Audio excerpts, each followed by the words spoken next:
This is the Shoulda Bet More podcast, presented by Goal Boys Network. Here's your host, Will Hill.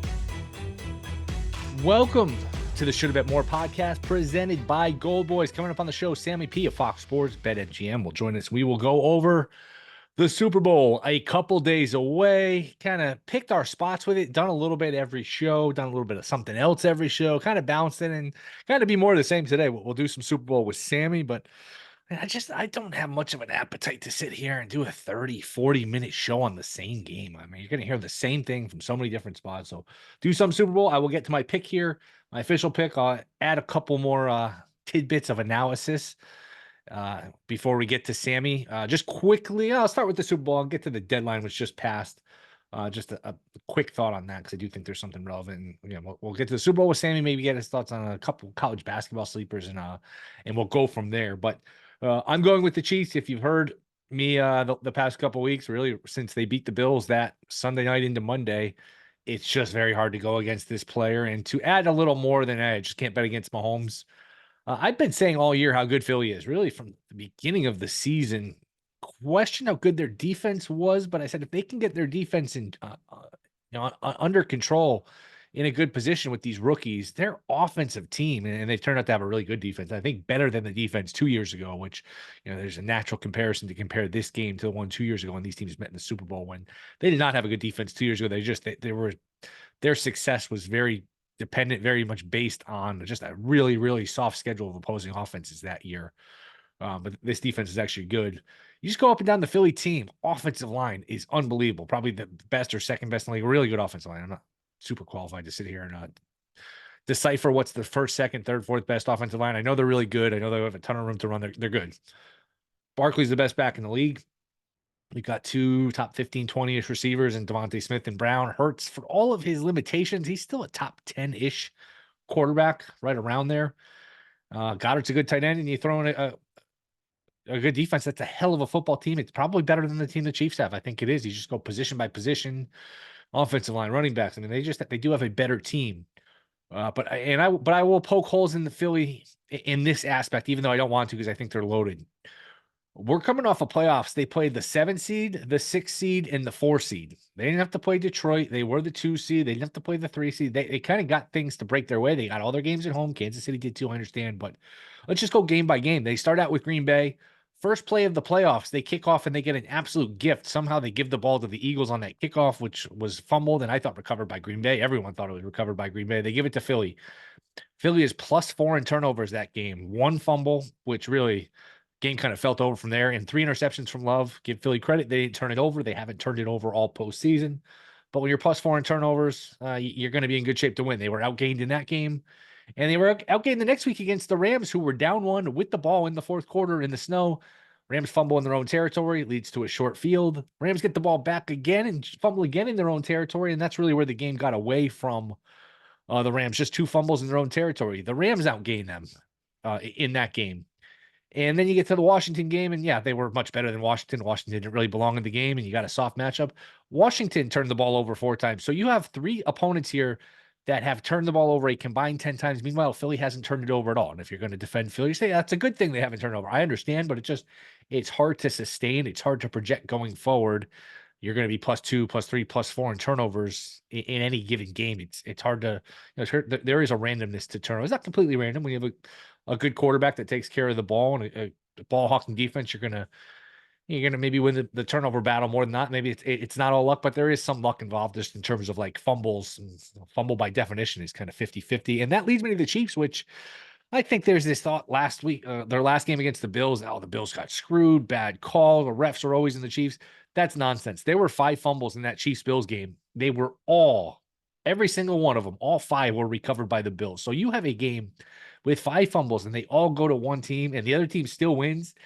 And not only did they win by 3, but they took a knee when they were basically on the, right around the red zone fringe of the doorstep of points. I'll put it that way. And they could have scored another touchdown. And Kansas City was up 7-3, about to score. Mahomes hands to Pacheco. The ball just gets dropped. Nobody on Buffalo touches Mahomes. Nobody touches Pacheco. I talked about this the night of the game into that Monday pod a couple weeks ago. Completely unforced error. Would have been 14-3 Chiefs. There's a path. I mean, that game was more lopsided than a Chiefs 3-point win. So you got a Chiefs team that is, I don't say underrated because they're favored, and I think Philly has the better team, but I just think you can't overlook the idea that there's an extra gear for Kansas City that's just hard to account for. It's hard to put in the numbers. And they weren't great against Houston. They weren't good at all against Houston. I thought there was some rust there, but that was an absolute clinic offensively against the Bills. And they had a bye coming into the Texans game. They got to rest week 18. They get a bye now. They are going to be healthy, fresh, rested. Philly is too. Philly got a bye, but Philly did have the third playoff game where Kansas City only had to play two. You're going to get Reed with his best game plan. You're going to get Mahomes, and I'm going to go back to this idea. And boy, I'm rooting. I'm rooting like hell for Elliott to miss a kick because I've talked about it all week on all these different shows. And I just from like an analysis and ego standpoint, I want to be the one who said it because I don't feel like enough people are saying it. Elliott has missed kicks in all of these games. He missed an extra point against Green Bay. He missed 2 extra points against the Rams, and then he missed a field goal against Washington. Granted, it was 50-something, 54 yards. Okay, not an easy kick, but he's missed kicks all year. Meanwhile, Butker's been there for this whole Chiefs run. He's made a million clutch kicks. He comes through every time they need him.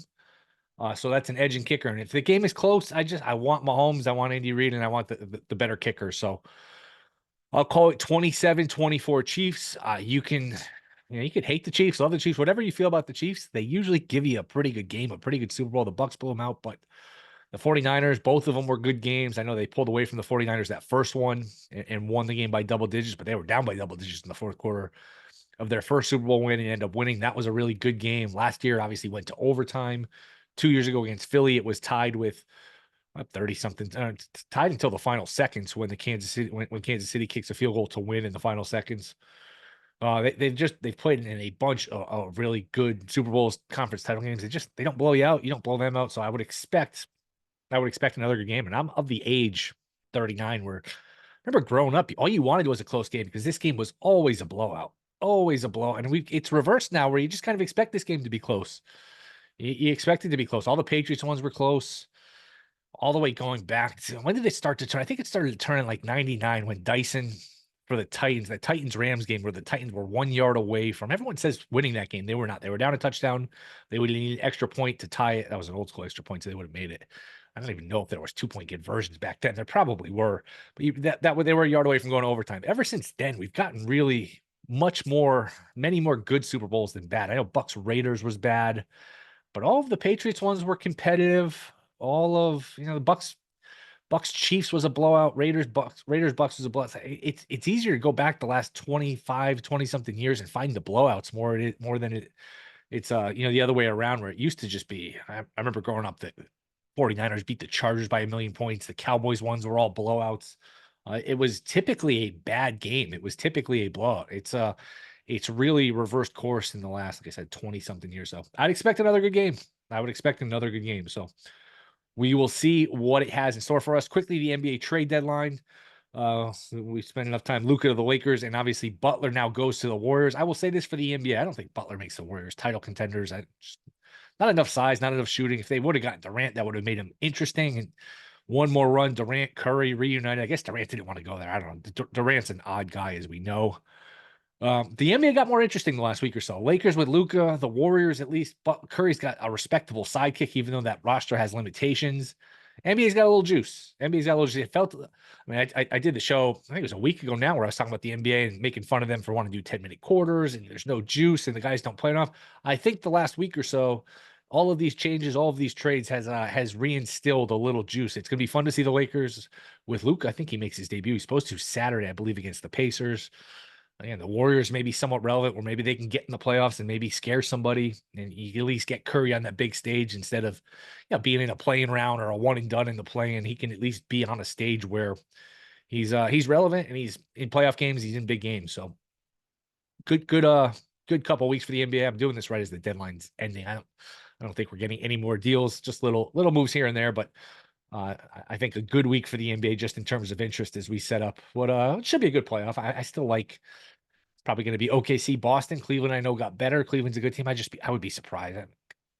In a playoff series, I'd have a hard time picking the Cavs over Boston if that's what it comes to. And if it's ever Knicks in the finals, I mean, that would just be awesome. Speaking of New York basketball, by the way, before we get to Sammy, UConn St. John's Friday night. That's going to be a lot of fun. St. John's with Patino has some juice. Patino, the fact that it's in New York City. Patino's a Hall of Fame coach, a lot of personality. You heard him after the game Wednesday with Raftery after missing all those free throws where, he had some colorful comments. You could just tell he loves college basketball. It means a lot for him to be in the Garden. So him going to UConn Friday night, UConn probably going to be laying a couple points here. I think opening line 1.5, UConn by 1.5. That'll be a lot of fun. So it's not the vintage UConn team of last year or 2 years ago. I don't think they're a legitimate A-list title contender team. They get hot, maybe make like an Elite Eight. Maybe they get McNeely back, but that will at least be a fun game. It is fun to have St. John's and have New York back in the mix, have St. John's back in the mix. The fact that that's going well, I think is good for college basketball and all these teams. Man, what were you doing not hiring Pitino? I understand why Louisville wanted to move on from him, but my goodness. He's as good as it gets in terms of being a college coach. Scandals, all of this, that, off the court, whatever. I mean, he's going to win you games. I think these coaches are probably, or these programs are probably kicking themselves a little bit that they didn't bring Pitino in. So that will be fun. They do play UConn this week. They play him on Friday, and then they play him again. And it's a rare. We should have more of these. Rare that you get a Friday night game in college basketball that has some interest, that has some juice, because usually it's very light card Friday, very light card Sunday, and everything is jammed into Saturday from noon to like basically 2 a.m, depending on where in the country the game is played. I like that you throw a random good game on a Friday. It gives you something to watch. It balances the slate a little more. So we will start doing college basketball a little more. We'll do mostly Super Bowl on the Monday show. Next time we talk to you, we will have a champion. I think Gil Alexander, who was on last year after 49ers Chiefs, will join us. He will be on after the Super Bowl again. Once the Super Bowl ends, again, it's kind of a mixed bag. It's college basketball, it's a little NBA, it's a little baseball. We'll still keep an eye on football in terms of the draft and offseason stuff, but we'll definitely be a little bit of a mixed bag. But you look up, and when the Super Bowl is completed, that's February 9th, Monday's the 10th. So the Wednesday show will be February 12th. We're like 2-3 weeks away, a couple weeks away from conference tournaments in college basketball. So it's not like, it used to be when you have 4 or 5 weeks of like, man, what am I going to talk about? I can't really talk about regular season NBA or regular season college hoops. The college basketball, those smaller tournaments are not that far away. I know they start a little bit later than usual, but usually by March 1st or 2nd, you get some of the smaller ones underway. So we will keep it rolling here. Even when football ends, we'll have plenty to discuss. And it's never too early to talk about baseball, awards, win totals, futures. There's so many markets with baseball, leaders in home runs, Cy Young. There's so many different ways to bet baseball that we will do plenty of baseball in the coming weeks. But coming up next, Sammy P from Fox Sports will get his thoughts on Super Bowl, some college hoops. That is next. This is a Shoulda Bet More podcast. All right, we are back. Shoulda Bet More podcast. You can catch him Fox Sports, Bet Sweats, the BetMGM network. He is everywhere. He is Sammy P. Sammy, thanks for coming on, man. And I think you were on here in August talking about Eagles futures. How you like this team? You might have liked Barkley. Maybe I'm giving you too much credit and misremembering, but does that sound accurate? How's it going? Glad to be back on the show. I love to hear myself talk, but I talk so much that I don't remember what I said on your show in August. We did bet Eagles and Barkley. Barkley hopefully comes through. We're taping this Thursday afternoon. I'll find out tonight. It will be a windfall if he wins offensive player, because remember, McCaffrey was the favorite. Jefferson was high up on the board. A lot of guys had down years, and Barkley just ran behind the best line in football all season. So that would be nice. And Eagles NFC was nice.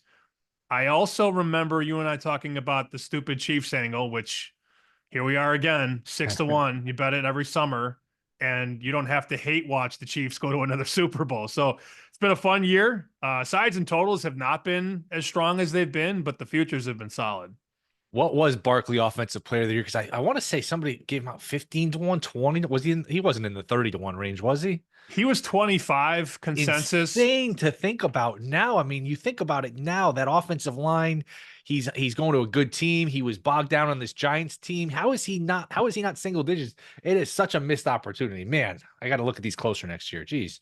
Well, I think it's just a lesson that you sort of want to bet the big names at bad prices going into a season. I mean, in full honesty, I wouldn't have bet him at 8-1 or 12-1, but they were just giving him away because you had the heavy hitters, right? You had McCaffrey, you had Jefferson, Chase, and there's one more that's usually up there near the top. And a couple of those guys got hurt. Chase, believe it or not, maybe some of the Lions guys. I'm trying to think of who it might have been. If the Bengals were better, Chase you could make a case for Yeah. Chase, but they sucked. I mean, he put up insane numbers at receiver, but they didn't win. So I think it's just a lesson that you can bet big names at bad prices. And then you can also, Barkley, I don't think had a good week 1, and he went out to 30-1. So you can always bet these guys early in the season, whether it's preseason or after maybe week 2 or week 3. I never, and we've talked about this, you and I, on shows and off shows, like the Heisman favorite every year feels like it never wins. Remember some of the guys that were favored to win the Heisman? Spencer Rattler, DJU was favored one year at 5-1, and then he got benched and transferred. Like these preseason pools in these markets, it's tough to bet the favorites, and that's why I eventually got to Barkley. Yeah, Gabriel was one this year where he got really steamed. He was in single digits. That was a popular one. That one didn't get home, despite the fact that they went undefeated, Oregon in the regular season. But let's get to the game. I feel like we do shows all the time, every week, just the way their schedules line up. We didn't do one this week, so I'm coming into this somewhat naked. I don't really know what you think. Who do you like in the game? So I did bet Philly plus 110 and took a little plus 1.5. I think they're going to go off the favorite, which has been discussed in the space by several bookmakers. And we know guys like Billy Walters are coming into the party and betting Philly. That doesn't mean that Philly's going to win, but I just feel like the market's going to change. And, the one trend that I think is so silly in this game, your guy Matt Zilbert brought it up on Forward Progress, that Mahomes is 9-0 against Fangio. Yes, those teams sucked. And I believe the Broncos were 8, 9, 10-point dogs in a lot of those meetings. And they actually, they played close in a lot of them. Didn't Philip Lindsay have a massive game one year against Kansas City? You're supposed to beat Teddy Bridgewater and Drew Lock and Joe Flacco. So I think that's a silly stat. I think their defense is amazing. I think they're the best in football, best offensive line for my money. And you have Hurts and Barkley, not to mention A.J. Brown and Smith. Look, the Eagles have a better 53-man roster. If I lose to Mahomes and Reed, I can live with it. That's sort of where I'm at. You have another situation where you have a better team taking on the best player. And if it goes the way of Kansas City, like it did against New England all those years, so be it. How would you characterize, before we get to some of the specific props, how would you characterize the prop market? Would you say, oh man, there's just so much good stuff to bet, I don't even have enough money to bet all the stuff I want? Or is it kind of not as good as it used to be? There's some stuff you like, but it's not like you find a bunch of things that you find are mispriced. I've got 6 props. That's relatively where I'm at on Super Bowls. I know some guys that bet 2. I know some that bet 40. I've always been sort of a 5-6 guy. First quarter under on punts, which has gotten blasted. It's like minus 150 now. So it'll probably lose with all the CLV I've got. Goddard to score. And then I went under on Noah Gray a couple times. Under 12.5 yards, under 1.5 catches. And then this morning, out of nowhere, I decided to bet Devontae Smith first touchdown, which probably loses, but it's 18-1. I usually find myself in that range around minus 110. I bet a couple longer shots and then an insane long shot. 2 years ago, I was in Vegas. I bet Clyde Edwards-Helaire to score. I convinced myself he was going to score, and then he got scratched, and he was 10-1. So I got the money back. It was a long story, but I like to find a bet 10-1 or higher every year just to see what happens. But as you know, the safety, the overtime, even the octopus, which happened 2 years ago, all of those things happening as much as they have in the last 10 years, it cheapens all the yes prices. Yeah. So actually the no's are probably, the sides with more value, but nobody wants to lay minus, 1,500 or minus 2,000. But, the books always get to the right number, especially after a couple times of safety. And we've had 2 overtimes in the last 8 years. So you used to get 15-1 on the overtime. Now you get 7-1, 8-1. Yeah, I saw 10-1 in overtime, and I completely admit we've played 59 Super Bowls. We've only gotten 2 overtimes. Getting 10-1 is not exactly a great number, a fair number. It's not like this is mispriced and it's some great bet, but it's the Super Bowl. People want recreation. They want action. That's at least one where you're in it the whole time. It's not like, a first touchdown bet, 5 minutes in, your guy doesn't get it. That bet's already in the account as a loser. Overtime is kind of open the whole time. You're getting 10-1. It's a 1-point line. This game was tied with a few seconds left a couple years ago. They went to overtime last year. The Chiefs usually play close games. So somebody's like, I just want to throw $100 on 10-1. I can't argue with that, even though I don't think it's a great bet. One of my buddies texted me, and you and I both have buddies that are good at betting, and we have others that are bad at betting. And he sends me a slip. He bet one of those one-way markets. I think it was at BetMGM. And it was Saquon will score a touchdown on his first touch. And of course, there's no price. It's only yes. And it should be 100-1, but it's 50-1. And he's like, I love this bet. I'm like, okay, why do you love this bet? And he's like, well, it was under the Saquon specials tab. And I'm like, yes, they want you to, I will say this, Circa, Westgate, South Point, Golden Nugget, offering yes and no on things gives you the fairest shake, right? A lot of these special tabs on these books, no fair for the customer because they're giving you the yes and no, or the no and no yes rather. But yeah, I love Saquon first touchdown at 50-1. I'm like, it's probably not going to happen. And he goes, you're no fun. Like, it's probably not going to happen. Yeah, it would be the same as like they offered Chiefs -10, but you weren't allowed to bet the Eagles +10. It's the same sort of thinking with these one-way markets. I always ask my guests this. I'm going to add a bonus question just for you. During the Super Bowl, what are you eating? And this is the bonus question. During the Super Bowl, what will you be drinking? Well, I lead with my liquor. I have the pint-sized bottle of Jameson. Or not the pint size, the handle size. The pint size that's rookie move. I got the big bottle of Jameson, and then this year I'll be at home. But when the first quarter's over, what are you going to drink after you're done with that? After the handle of Jameson's gone in the first quarter, there's a backup bottle. There's always a backup bottle. I don't do beer. I haven't drank beer since college. And even in college, I would go buy Dimitri vodka.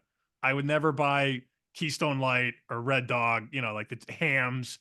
I was never a beer guy. So I used to buy cheap vodka, cheap whiskey. Now I can buy Jameson. And this year at the house, we're doing wings. There's this guy, actually, when you get to Boston next time, there's this guy named Chef Doob. He does the best homemade wing I've ever had. And I'm going 20-20-20. He does a buffalo, which is insane. He does a garlic parm, and then he does a peanut butter and jelly wing, which when I first heard about it, I thought, nah, it's a Thai peanut butter and a grape jelly with like crushed peanuts. You can't have 10 of them, but you can have a couple and they're very good. So we're going wings and whiskey. What's better than that for the Super Bowl? Sounds pretty good. So you're not cooking, because for people that don't know, you do have some prowess in the kitchen, but you are not making these wings. No, I'm not. Okay. I mean, we're gonna have a few people over. If we were throwing a party, it'd be different. But it's also snowing here right now, and I don't want to be outside. We have to work on Sunday and all that. Last year I did the pork shoulder, but no, I'm not lifting a finger around the house unless I'm taking my bottle and pouring it down. What do you got? You got to tell us what you want and what you're gonna have. We always go out to dinner. J. Timothy's is a famous wing place in Connecticut. I think they've got voted second best wings in the country. We always go out to eat a couple hours before the game. We have like a normal meal, then we get like a bucket of wings and just have like the wings, the leftovers, and kind of set up. I mean, you can't go wrong with wings. And wings to me is the ace of the rotation. It's 1-1. Anybody that doesn't pick wings 1-1, I don't want to know. Like, you can have your dips, and all that. I'm a big dip guy, but I'm putting several things ahead of dips. Dips are dips. It's not a main course. I can't feed up on dips, And wings have a shelf life too. You don't have to be hot. All right, when they're hot, they're good. But when they cool off a little, they're lukewarm. The room temperature, they're fine. Like something like nachos, once it sits there and the cheese, you have like a 3-minute window with nachos where it's kind of hot. The cheese is playable. Other than that, they just kind of sit there, and it's just, man, they really lose a lot of a lot of their value. Oh, I have a bad nachos story from Super Bowl. We were in Vegas. We used to throw a party in Vegas, and one of the guys was really smashed. And he was like picking his nose and like chewing his fingers. And then the nachos come and he goes right in with the hand. And I'm like, nope, no more of that. No more nachos. I saw it with my own eyes. He like stammered up to the nachos and then put that bear paw in there. I thought, nope, I'm good on nachos for now. I will. And it's honestly sort of changed the way I feel about nachos after seeing that. I don't know. Like, that was something I wish I didn't see. I look at a nacho differently these days after that. Calling out your partner, Joe Ostrowski, on the air here. No, he doesn't leave Illinois. It wasn't him. A couple quick things before we go. Any college basketball team you think is underrated, overrated, sleeper to win it all right now, as we, a month or so away from these conference tournaments, not even. I like that Illinois had a rough patch here because they're sort of laying in the weeds again. After they went to Oregon and dropped 109 and they were 10-3, people are like, oh, they're Final Four good. And now they're 15-8, 7-6. And it's like, maybe we got a little too excited. The truth is always in the middle.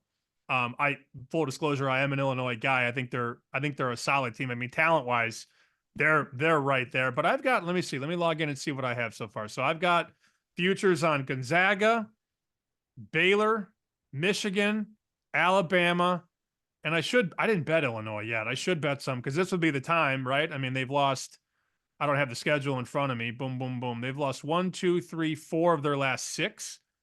From a price standpoint, I mean, this would be the time to maybe bet them to make the Final Four. But I'm also holding some Duke in one of my accounts at 6-1. So I bet this stuff, early in the season, and then I buy dips on teams. So I just gave you like 6 teams. I hope one of them wins. But I mean, in terms of jumping into the market now, you kind of want to buy the dip. Like I'm not going to tell you Florida. I would have loved to have bet Florida at 100-1. Did not. Do you have a big position on a team at a big number? No, I'm looking for one. Thought about St. John's. I saw them 40-1. I had Matt Humans on a couple weeks ago. He suggested them when they were 40-1. I didn't bet it. I don't like their offense. I don't know if that number's moved a lot. I'm sure it has because they won a bunch of games. I just don't know, man. 6 games in the tournament with their offense, their free throws, their lack of shooting. I just feel like as much as I love Patino and I love the story, I love that they're relevant again. And that's a huge game on Friday at UConn. I'm curious if you have a pick on that. UConn laying like 1.5, basically, toss-up game. I just don't know if St. John's has enough offense, but I would certainly like to have that 40-1 in my pocket.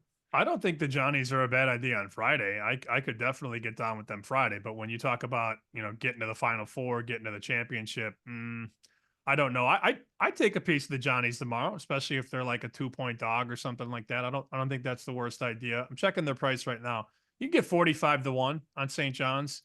Gonzaga is very good, and they just haven't played their best ball. But if they do, this team was 15-1 coming into the season. Now you can get a 60 on Gonzaga, and St. Mary's a good team they lost to. They've lost to some good teams this year. Just because it's not 27-1 Gonzaga doesn't mean that they can't do much. Now, Ken Palm's not that high at them. He's got them 12th. But their offense, if they're on, they're good. They lost to West Virginia, Kentucky, UConn, UCLA, St. Mary's, and they have a couple duds, Santa Clara, Oregon State. But there might be a team that could get to the Final Four. You're noticing a pattern.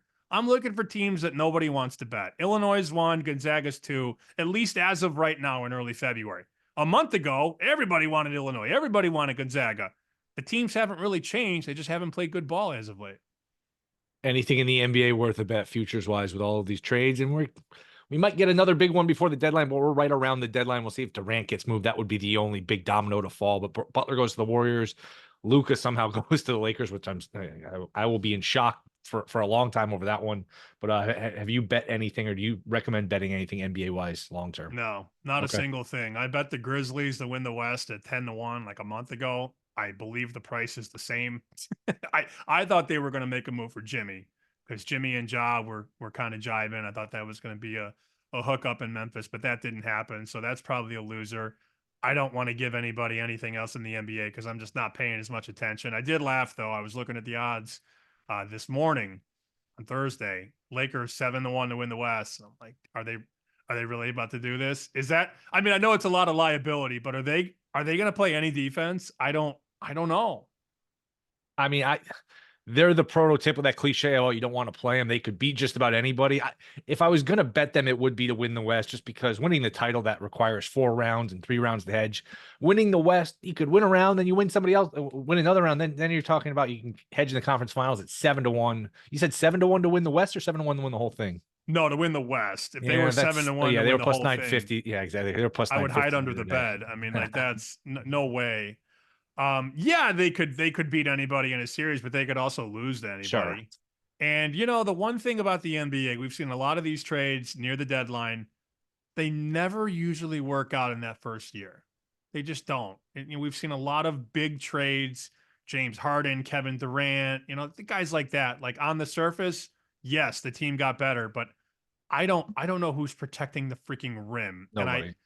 And I mean, okay, guarding the perimeter too. They don't. I mean, LeBron doesn't do it at his age. Luka's not. That's not the type of player. Reeves isn't a good defender. It's a good move long term, but this year I agree. It's a flawed roster. I think it's going to be Oklahoma City and Cleveland in the finals. Yeah, I mean, look, Boston's very good, but that team, man, they just live and die with the freaking 3. I watched them the other day. They took like 58 threes in one game. I'm like, that's insane. That's I told crazy. my old basketball coach I grew up with playing, I saw him at Christmas and I'm like, hey, I knew it was going to piss him off. He's like old school, like bounce pass guy. I go, you see how many threes the Celtics take every game? And he's like, what is it, 30? I go, double it. He's like, what? They shoot like 50 threes per game. They're going in. Okay. If they're not, that team's not winning a championship. Baseball. Have you bet anything yet? And I think you had a bad beat baseball story you wanted to get on the record that you haven't told yet. Oh, yeah. I'm glad you gave me the platform. We were talking about bad beats the other day, and I ran out of time on our show. So I had the under 9.5 in a Brewers-Dodgers game. I have it right here. I literally have this in the chamber. It was May 7th of 2010. I'm getting very specific on you. Under 9.5. Okay. It's 3-2 in the ninth. And Jonathan Broxton blows the save. So it's 3-3. I'm under 9.5, buddy. Like this is, and this is no ghost runner. Yeah, this is not, which is weird to say. Like, no, hey, it's the old rules. This is the normal rules of, you don't get the free runner. And I think at the time, so in 2010, what am I, 21? So I don't have a lot of money. In fact, I probably have no money. And I probably had 500 on this total. I think it was a Sunday night baseball game too. It was like the end of the week. So you know exactly where I'm going with this. Broxton blows the save. Dodgers load the bases. Bottom of the ninth. A single, a double, a triple, a hit by pitch. Andre Ethier grand slam. 7-3. Over 9.5. Was this the bottom half or the top half of the inning? Bottom. Oh, it's over. Well, the game's over. I mean, like it's. Oh yeah, no, it was in Los Angeles. So anything that happens but a grand slam. Oh my goodness. I win. He hit a ball out of the stadium. I gotta find this on YouTube. I wonder if it's on YouTube. I'll send you the game recap I'm looking at right now. Walk-off grand slam. Ethier fills familiar role. Late heroics beat Brewers. 7-3, killing my under 9.5. Horrible. My buddy Jake, who's actually on our show on Bet Sweats, he's pumping up Jack Cags for Rookie of the Year. Are you with him, or he's like 70-1 at FanDuel? The kid from Florida who played both ways, and I think now he's a first baseman or something. But he seems to think that he's going to be up early and he's going to go off. I have no idea, but I'm not a stranger to betting a 70-1 blind. I don't care. I bet 70-1 on basically anything. Loved him in college at that number, and he got picked by, is it the Royals? He got picked by, I'm actually pulling up this grand slam. This is a grand slam to dead center, well struck by Andre Ethier. And that ball is going to be gone. A grand slam. Yeah, I'm watching it. You can find it on YouTube. 7-3 final. Yes. Like, how does this happen? So he's on the Royals. My guess is at 70-1, they don't think he's going to make the team right away. Would that be your assumption? I think. I mean, I've done no diligence on it. Yeah, neither have I. But I've seen other books have him a lot lower. So that's a stale 70. I'm going to just pull this up real quick. You know what book that was? It was FanDuel. Okay. So let's see. FanDuel's got awards. Rookie of the Year. Yeah, they still have Cags at 70-1. There was another book that had him a lot cheaper. It was like 30 or 40. Dominguez is favored. Your guy, Jason Dominguez, Yankee. You got Christian Campbell, Roman Anthony. But I mean, Cags dominated at Florida. And if he gets an opportunity, if they call him up early, like they called up Chris Bryant in Chicago, maybe it happens. We'll see. I mean, 70-1, 70-1. Sure. I make that bet not expecting to win. Even Skeens wasn't called up until the middle of May. Like, this is an award. You don't need to be on the roster in April. You don't need to be on the roster April 1st, May 1st. You can kind of come up. Michael Harris a few years ago was called up sort of late in the season, May, June. You can kind of get called up late and still win this. I also have White Sox over 49.5. Oof. I can't wait. I can't wait for this season. Should be fun. Sammy, appreciate it, man. Bet Sweats, BetMGM. Let everyone know where else they can find you. Yeah, just follow me on Twitter. Don't follow me home at SP Shoot. All right, man. Appreciate the time. Good luck on Sunday. Thanks, buddy. All right, rate, review, subscribe. We will be back Monday. We will have a champion. Either the Eagles will have done, I won't say the unthinkable because they're every bit as good, if not better than the Chiefs, but the Eagles will have unseated the Chiefs and finally given Mahomes. They lost in the Super Bowl in the postseason for the first time in a long time, or we will, for the first time ever, have a 3 consecutive Super Bowl champion in the Chiefs. So looking forward to it. We will be back Monday. See you then.